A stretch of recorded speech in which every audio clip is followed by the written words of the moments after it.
দেশের বিভিন্ন জেলায় শিক্ষামন্ত্রীর পদত্যাগের দাবিতে বিক্ষোভ কর্মসূচি পালন করেছেন একদল শিক্ষার্থী। বিভিন্ন স্থানে শিক্ষার্থীরা ক্যাম্পাস ও সড়ক অবস্থান নিয়ে স্লোগান দেন এবং তাদের দাবির পক্ষে বক্তব্য রাখেন। বিক্ষোভকারীদের দাবি, শিক্ষা খাতের বিভিন্ন সমস্যা, সাম্প্রতিক ঘটনাবলীর প্রেক্ষাপটে জবাবদিহি এবং কার্যকর পদক্ষেপ দেখতে চান সরকারের পক্ষ থেকে। শিক্ষার্থীরা স্বার্থ রক্ষায় দ্রুত উদ্যোগ নেওয়া প্রয়োজন। এ সময় বেশ কয়েকটি স্থানে মানববন্ধন, মিছিল এবং তারা বিক্ষোভ করে। অন্যদিকে সংশ্লিষ্ট প্রশাসনের পক্ষ থেকে জানানো হয়েছে, পরিস্থিতি পর্যবেক্ষণে রাখা হয়েছে।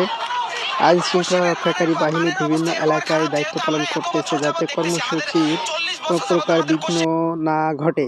জনসাধারণ স্বাভাবিক চলাচল ব্যাহত না থাকায় এদিকে শিক্ষার্থী প্রতিনিধি তাদের দাবিগুলো সংশ্লিষ্ট কর্তৃপক্ষের কাছে তুলে ধরার আহ্বান জানিয়েছে। তারা বলেছে, আলোচনার মাধ্যমে সমস্যার সমাধান হলে সেটাই সবচেয়ে ভালো হবে বলে মনে করেন। উল্লেখযোগ্য এই প্রতিবেদন বিভিন্ন স্থানে শিক্ষার্থীদের বিক্ষোভ কর্মসূচি সম্পর্কে একটি সারাংশক্ষেপ। দাবি পাল্টা দাবি, যে কোনো পক্ষের বক্তব্য সম্পর্কে নিশ্চিত তথ্য পাওয়া গেলে তা সংশ্লিষ্ট সূত্র অনুযায়ী হালনাগাদ করা হবে।